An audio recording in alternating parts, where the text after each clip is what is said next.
नमस्कार।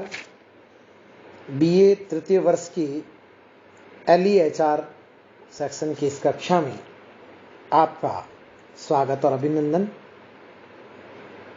इससे पूर्व के कालांश में मैंने आपको यह बताने की कोशिश की थी कि हिंदी में रस के भेद 9 हैं, जो क्रमशः श्रृंगार, हास्य, करुण, वीर, रौद्र, भयानक, विभत्स, अद्भुत के नाम से विख्यात है। इसके अलावा आचार्यों ने 2 रसों की ओर स्वीकृति प्रदान की है, जो है वत्सल और भक्ति। इस तरह से आजकल नवरस की जगह एकादश का जो है कॉन्सेप्ट यानी उसकी अवधारणा चल रही है।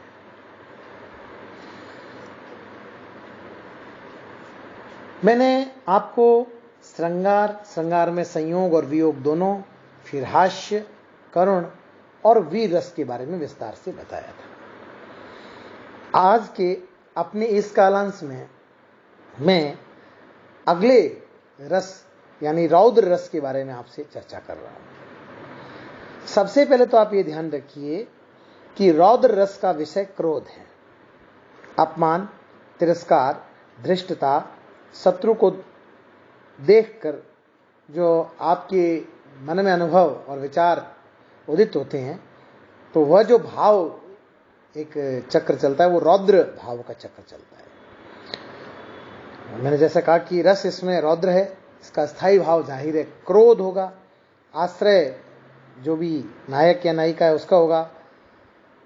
इसका एक उदाहरण मैं आपके सामने रखना चाहूंगा कि श्री कृष्ण के स्वन वचन अर्जुन क्रोध से जलने लगे, सब शोक अपना भूल कर कर तल युगल मलने लगे। संसार देखे अब हमारे शत्रु रण में मृत पड़े, करते हुए यह घोषणा वे हो गए उठ कर खड़े। उस काल मारे क्रोध के तन कांपने उनका लगा, मानो हवा के जोर से सोता हुआ सागर जगा। मुखबाल रवि सम लाल होकर ज्वाल सा बोधित हुआ, प्रलयार्थ उनके मिस वहां क्या काल ही क्रोधित हुआ। ये जो काल का क्रोधित होना है, ये अर्जुन यहां कौन है? आश्रय है। किसको देखकर हो रहा है? आलंबन को। आलंबन कौन है? कौरव। उद्दीप्तन किसके कारण से? अभिमन्यु का वध की स्थिति है। और जब उन्होंने सुना तो भयंकर क्रोध से भर उठे और अनुभव क्या हो रहे हैं? हाथ मलना, घोषणा करना, मुख का लाल होना, तन का कांपना और संचारी भाव में उग्रता इत्यादि के सारे लक्षण दिख रहे हैं। तो इस तरह से ये रौद्र रस माना जाएगा। इसी कड़ी में छठा रस जो है वो है भयानक रस। भयानक का विषय है भय, प्राणहर्ता जीव, भयंकर प्राकृतिक दृश्य। इन स्थितियों से जब व्यक्ति का सामना होता है, वो रूबरू होता है, तब जैसे एक उदाहरण मैं देता हूं, फिर आपको सारा बताता हूं। समस्त सर्पों संग श्याम ज्यों कढ़े, कलिंदी के नंदिनी के सुअंक से खड़े किनारे जितने मनुष्य थे, सभी महासंकित भीत हो उठे। हुए कई मूर्छित घोर त्रास से, कई भगे मेदनी में गिरे कहीं। हुई यशोदा अति ही प्रकंपिता, ब्रजेश भी व्यस्त समस्त हो गए। क्या है यहां? रस भयानक, स्थायी भाव भय, आश्रय कौन? ये सारे ब्रजवासी। आलंबन क्या है? वो सर्प से घिरे हुए कृष्ण का दृश्य, कालिया का मर्दन, जो भागना, गिरना, कांपना, मूर्छित होना, ये सब क्या है? अनुभव।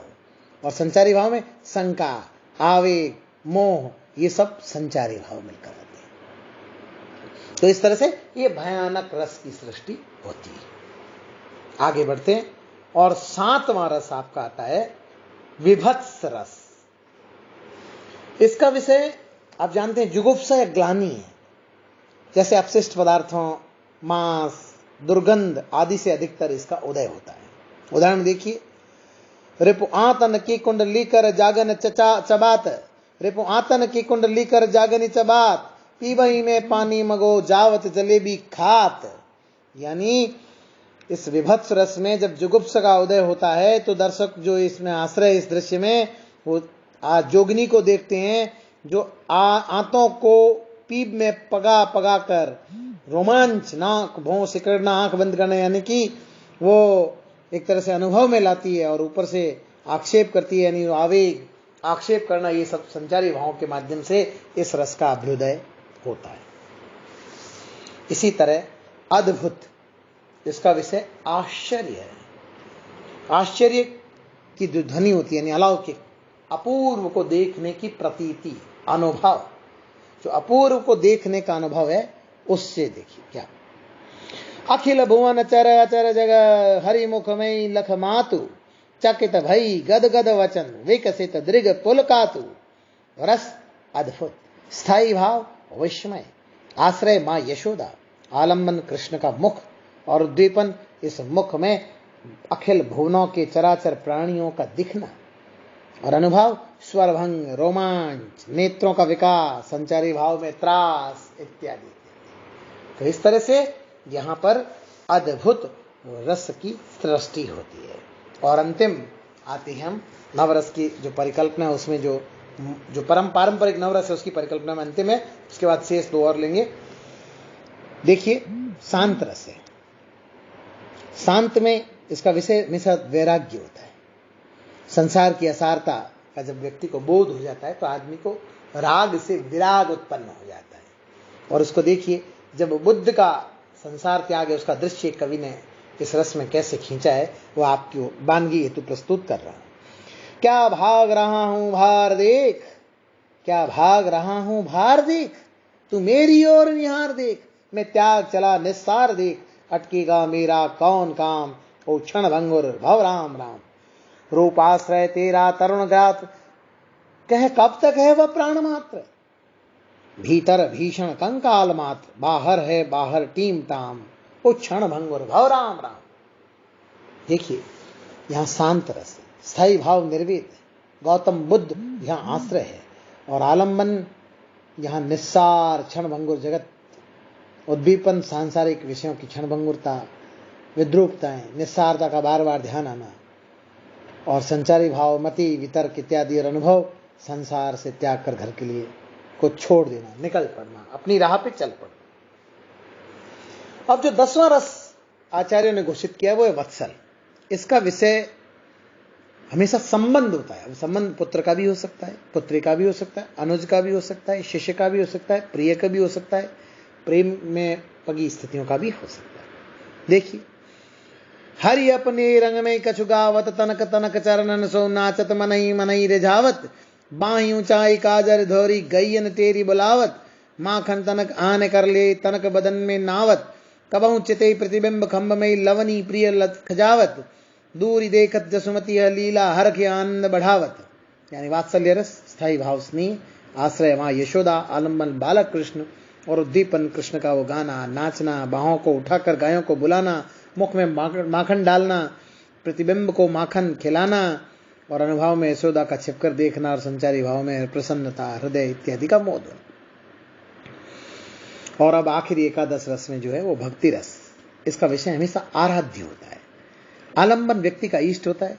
प्रभु के प्रति समर्पण, अनुरूपण और श्रद्धा और प्रेम दोनों का जब योग होता है तो भक्ति का उदय होता है। देखिए कैसे होता है। जाको हरि दृढ़ करि अंग कर्यो, सोई सुशील पुनीत वेद विद विद्वा गुणनि बन्यो, विद्वान गुणनि बन्यो, उत्पत्ति पांडु सुतन की करनी, सुनि सतपथ डरियो, ते त्रिलोक्य पूज्य पावन जस मुनि सुनि सुनि लोक तर्यो, जो निज धर्म वेद बोधित सो करत न कछु बिसर्यो, बिनु अवगुण कृत कृक लास कपूप मज्जित कर गही उदर्यो। भक्ति का स्थायी भाव, देवताओं के प्रति भक्ति का भाव, स्वयं कवि आश्रय है। यहाँ पर आलंबन उसके भगवान श्री राम हैं, उनकी दयालुता, वत्सलता का भाव, संचारी भाव यहाँ हर्ष स्मृति इत्यादि है। तो आपने देखा किस तरह से ये काम करता है। तो इस प्रकार मैंने आपको एकादश रसों के बारे में विस्तार से बताया और ये समझाने की कोशिश की कि हमारे अपने काव्य शास्त्र की परंपरा में, संपूर्ण साहित्य की परंपरा में, चाहे वो आदिकाल का साहित्य हो, चाहे भक्ति काल का, रीति काल का हो या आधुनिक काल का साहित्य, रस के बिना तो काव्य, क्योंकि रस काव्य की आत्मा है, इस आत्मा के बिना शरीर में कोई प्राण नहीं होंगे, प्राण के बिना शरीर की कोई जीवंतता नहीं होगी, वह एक मुर्दा लाश के समान होगा। तो इस प्रकार आपने जाना कि साहित्य शास्त्र के हिसाब से एकादश रस की कल्पना क्या है, पारंपरिक 9 रस की कल्पना क्या है और वे किस किस प्रकार से, और उनके प्रत्येक के उदाहरण और उनके बारे में जाना। आशा करता हूं आपको इस प्रकरण भली भांति समझ में आया होगा। फिर भी अगर कोई त्रुटि रहे, ध्यान रहे, तो आप नरोत्तम दास स्वामी की पुस्तक अलंकार पारिजात का पारायण कर सकते हैं। मुझसे सीधे संवाद करके इस बारे में अपनी शंकाओं का समाधान कर सकते हैं। नमस्कार, धन्यवाद।